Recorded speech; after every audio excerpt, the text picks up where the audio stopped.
Bismillahirrahmanirrahim. Assalamualaikum warahmatullahi wabarakatuh. Berjumpa kembali materi data mining, mata kuliah data mining dengan materi estimasi dengan regresi linear. Dalam hal ini kasusnya adalah regresi linear sederhana. Seperti yang kita ketahui bahwa regresi ini merupakan kajian data, algoritma data mining bidang estimasi yang berfungsi untuk menguji sejauh mana hubungan sebab akibat antara variabel penyebab terhadap variabel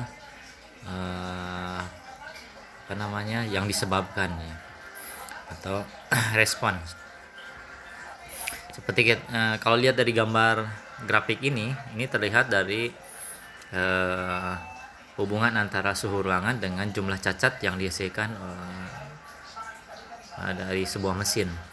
Kalau lihat kita misalnya pada saat suhu ruangannya 20, ini jumlah cacatnya sekitar 4 mesin.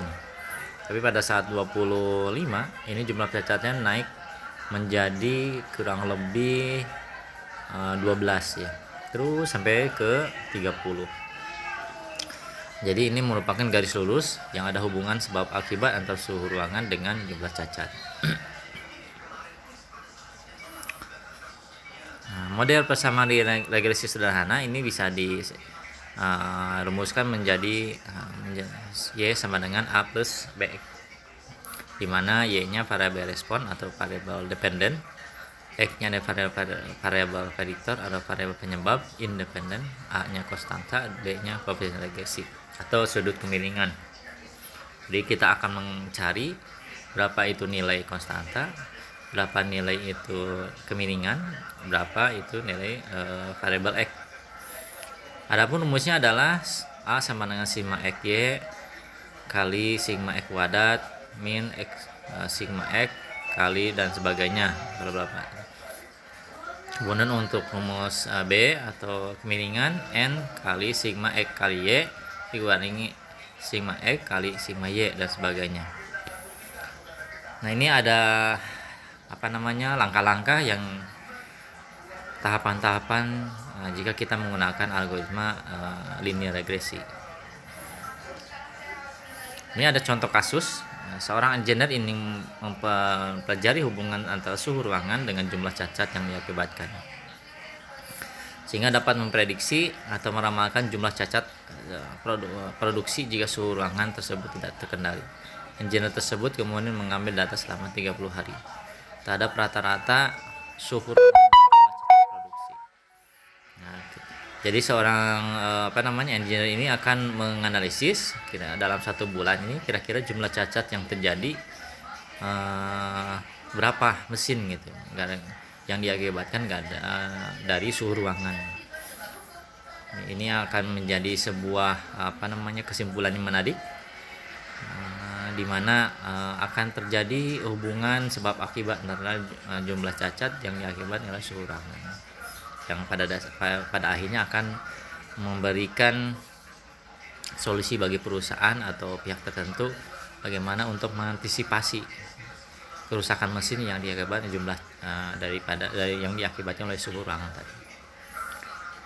Lalu penyelesaiannya penentuan tujuan memprediksi jumlah cacat jika suhu ruangan tidak terkendali, lalu identifikasi variabel penyebab X dan variabel yang diakibatkan.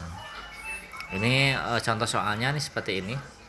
Biasa diketahui suatu penelitian antara hubungan antara periklanan dengan penjualan dalam ribuan, misalnya 50.000, 51.000 dan sebagainya. Tingkat penjualannya 40 pieces, 60 pieces dan sebagainya. Ditanyakan adalah jumlah persamaan regresi, besar koefisien korelasi, determinasi, besarnya kesalahan, dan yang selanjutnya tingkat signifikasi 10% atau 0,1. Ujilah hipotesis bahwa hubungan antara periklanan tingkat penjualan sedikitnya 40%. Nah, ini kalau soal hitungan-hitungan ini memang harus langsung dibuatkan ya. Jadi saya harap mahasiswa tidak hanya menghafalkan rumus, nanti juga kalau sambil menganalisis atau mencoba Ini ketahuan, kita akan sendiri tahu dan mungkin hafal ya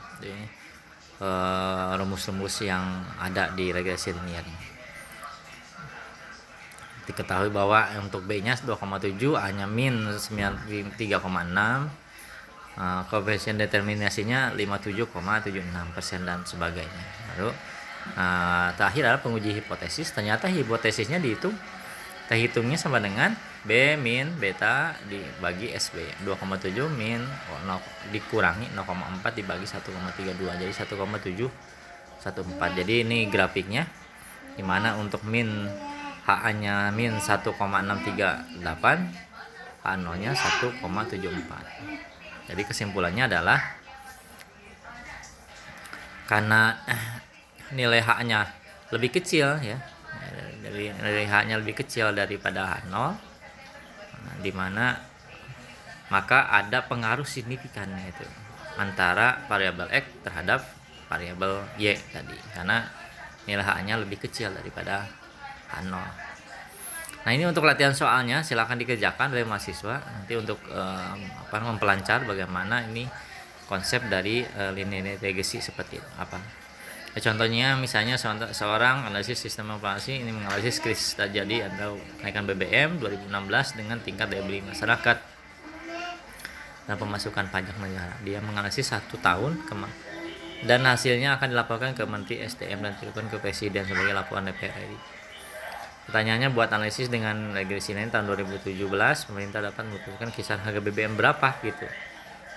Jika standar biaya masyarakat sekitar 15.000 per hari dan pajak yang diterima pemerintah dapat diterima oleh masyarakat melalui DPR RI. Jadi ada tabel-tabelnya yang sudah saya buat, ini kisaran harganya.